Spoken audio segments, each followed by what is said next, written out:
First of all, congratulations on finishing the first two parts of this book. And as was mentioned at the end of the last chapter, this part is all about putting the concept that we've learned thus far into action. So the first project that we'll be working on is one of the most important pieces of code for making games, and that's getting characters to move with key presses.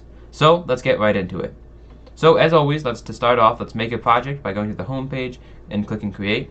And then once the project loads up in the editor, let's rename it game movement or something similar so that you can always come back and reference it and maybe even use the code in a project of your own.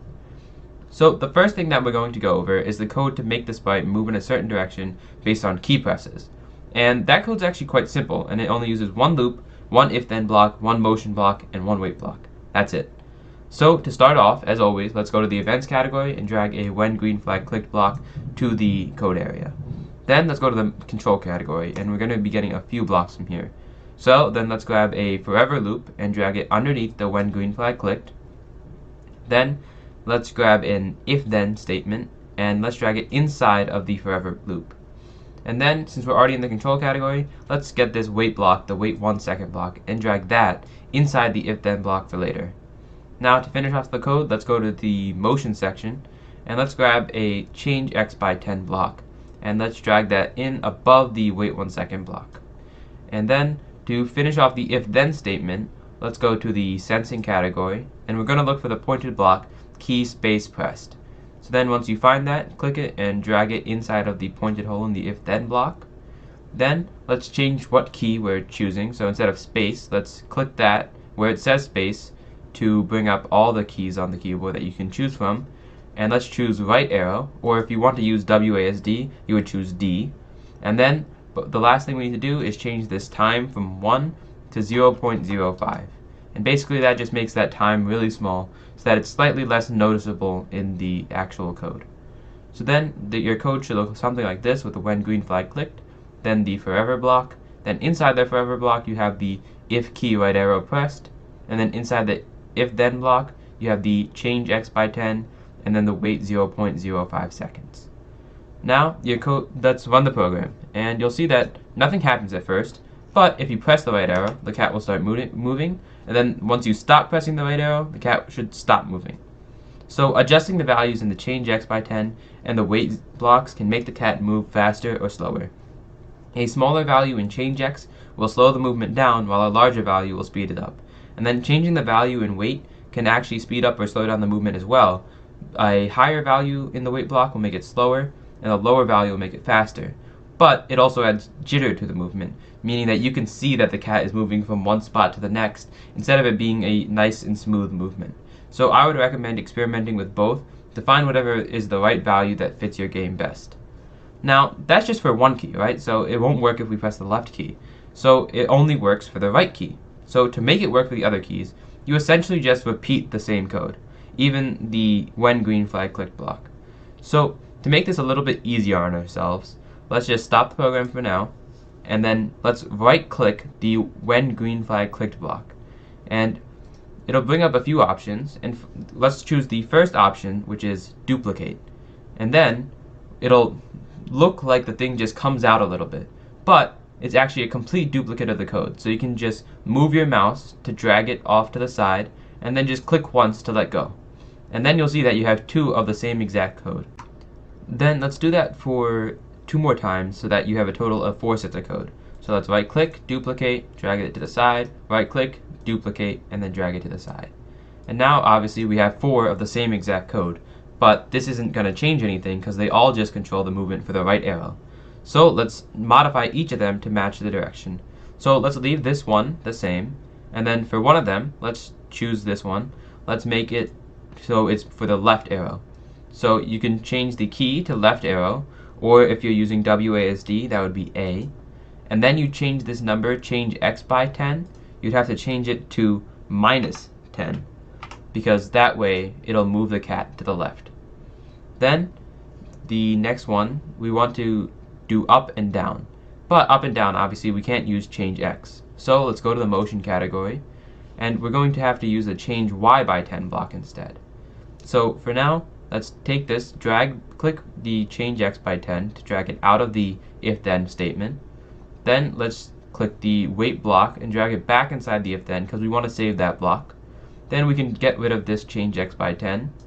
And then let's grab a change y by 10 and drag it into the if then block above the wait block. Now we have to change this to match this new code. So instead of right arrow, let's make sure that this is up arrow, or if you're using WSD, W, and let's leave the value in the change y by 10 at 10. Then for this last one, we do the same thing with the change y by 10 block because this is for the down direction. So then let's click the change x by 10 and drag these two blocks out to the side in the code area. Then let's drag the wait 0.05 seconds back inside the if then block. Then let's delete the change x by 10 block. Then let's find the change y by 10 and drag it to the code area and put it inside the if then block above the wait block. And then let's change the value to -10 instead of 10 so that it's change y by -10. So that way the cat moves down. And then the last thing we need to do is change the arrow from the right arrow to the down arrow, or if you're using WASD, that would be S. And then that's it. So your code should look something like this. So feel free to pause the video and check that your code is correct, because I know I did go through that a little bit fast. And then let's run the program to check that everything works. So nothing should happen at first, but when you use the arrow keys, or whichever one you choose, which is might be WASD or something else, the cat will start moving in that direction. You can even hold two keys in two opposite directions and have the cat move diagonally. And this is pretty cool, right? That just by using a few blocks and repeating very similar and easy code blocks, we can get the cat to just respond to our key presses, which is what is the backbone of many games. However, you might remember that sometimes this isn't the only type of movement that's possible in games. In many games, you may not want the character to be able to move in all four directions. Instead, you may want the character to be able to move left and right, and it might have the ability to jump instead. So jumping, or moving the character up and then down in a short period of time, is actually pretty simple to implement, especially when you think about it like that, where you're just moving the character up and then moving it back down. So let's implement it. So let's go to the events category and drag a new when green flag clicked block to the code area. Just drag it off to the side so you have a little bit of space to work with. Then let's go to the control category, and like before, we're going to start with a forever block, and then inside the forever block, we're going to put an if then block. And then in this if then block, let's finish the condition by going to the sensing category and dragging a key space pressed inside of the pointed hole. And this time we're actually just going to leave that key as being space. Since we've already used the up and down arrows for other directions, let's leave space for jumping. Now, while we could put a change y by 10 block and then a wait block and then a change y by -10 to move the character up and then down, it looks very choppy and sudden. So to make this motion a little more smooth, we're actually going to use two loops. So let's go back to the control category and let's drag two repeat 10 blocks inside of the if then blocks. Make sure that you don't accidentally put one inside of the other. So you want to make sure that the two repeat blocks are inside the if key space press then block, and making sure that they're just on top of each other, not inside of each other. So then let's go to the motion category, and then let's drag one change y by 10 block inside of each repeat 10 loop. So then if we do that, then your code should look something like this, with the when green flag clicked, then the forever, then the if then, and then within the if then you have two repeat 10 blocks with the change y by 10 blocks inside of them. So the last thing we need to do is change the values of these change y by 10 blocks. So if we run the program right now, the cat's going to move like 100 blocks upward, and we don't want that right now. So let's change this number to 1, and then let's change the second number to -1. So your code should look like this, with the when green flag clicked, then the forever block, and then inside the forever block you have the if key space pressed block, and then inside of that if then block you have the repeat 10 and with the change y by 1, and then the repeat 10 with the change y by -1. So now let's run the program. So if you still kept the code for the other four key presses, the movement with them should still work. Now, if we press the spacebar, you'll see that the cat should move up gradually, and then it returns back down. And you can actually make the cat move up and down and jump when it's moving left and right. And you can technically do it while it's moving up or down, but it's harder to notice, especially because it's in the same direction. But you may notice that the cat barely gets off the ground when it jumps. So to change how high the cat jumps, you can change the value of the change y block or the repeat blocks. So changing the value of the change y blocks will make the cat jump both faster and higher. Making that value too high can make the jump seem a little bit choppy, so be careful when you're doing that. But sometimes it can actually be useful. Like say if we change both to 2 and -2, when we run the program again, you'll see that this time the cat seems to move faster and it moves a little bit higher. So it can be useful if you know how to change the values just slightly to make them seem a little bit more usable in the project.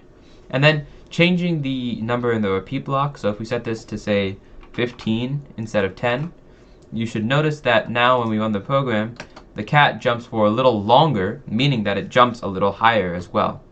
So you have to adjust both values to make the jump fit in the context of your game. But now you should actually have all the code you might need to add movement to games in Scratch. However, having all of this code in your face when you're making a project can be a little intimidating. So this is where the My Blocks category can come in handy. So let's go to that category, My Blocks, and then let's press Make a Block, and let's name this block Move Right, because we're going to have it contain all the code for moving the cat right with a key press. So then let's click OK to create the block, and you'll see that the define block just shows up. And if you haven't already, just stop the program like I have forgot to do. So then what we're going to do is we're going to find the code that moves the cat to the right. And an easy way to do that is to look at the if-then statement. So you're looking for the if-then statement that says if key right arrow pressed, or if you have WASD, it would be if key D pressed, and that's the code that you're looking for. Then click the forever block to drag all of the code out from under the when green flag clicked block, and let's move it underneath the define move right block.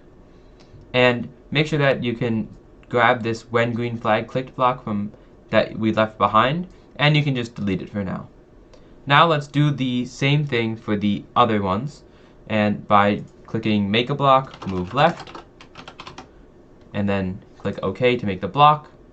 Let's just drag this off to the side, and then we find the code for the left arrow, and then we click the forever block to drag all of the code at once, and then let's drag it underneath the define move left block, and then let's delete this when green flag clicked block. And then let's keep doing that, so make a block, move up, then OK, and then we're going to find the up arrow code, click the forever block, drag it underneath the define move up block, then delete the when green flag clicked, and then let's do this one more time, or move down, click OK, and then we're going to drag the forever block for the last set of code and drag it to underneath the define move down block, and then we're going to delete this when green flag clicked. And then we're going to make one for the jump block as well, now that we did the other 4 directions. So let's make a block, jump, OK, and then let's drag the code for the jump blocks by clicking the forever and dragging it underneath the jump.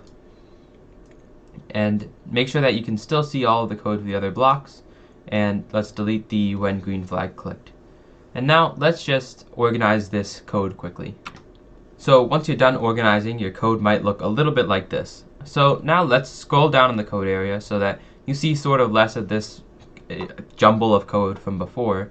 And now we're going to just add these my blocks underneath individually. So then let's go to the events category, and we're going to need to drag 5 of these when green flag clicked blocks.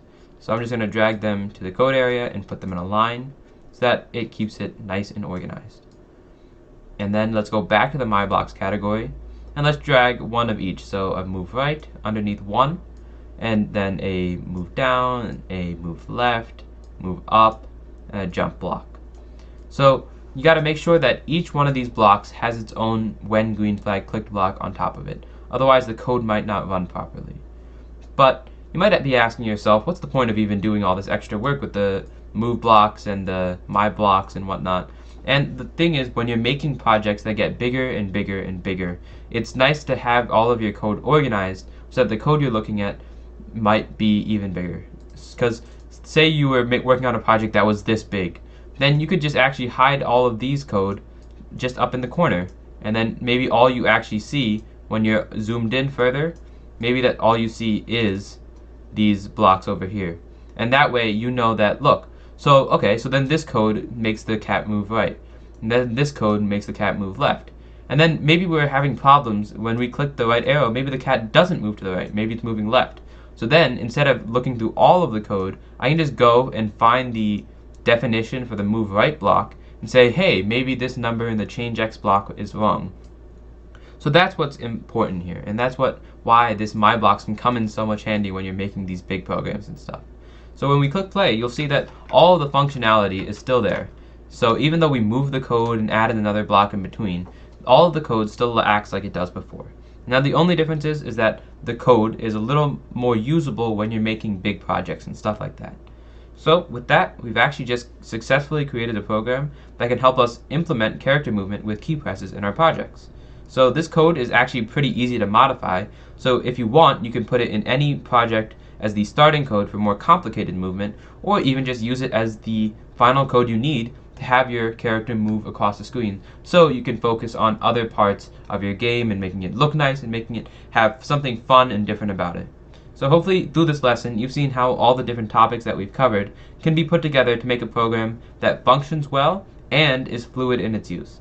So in the next few chapters we'll be exploring this idea a little more and introducing some more of the features in Scratch. So for now, let's move on to the next chapter.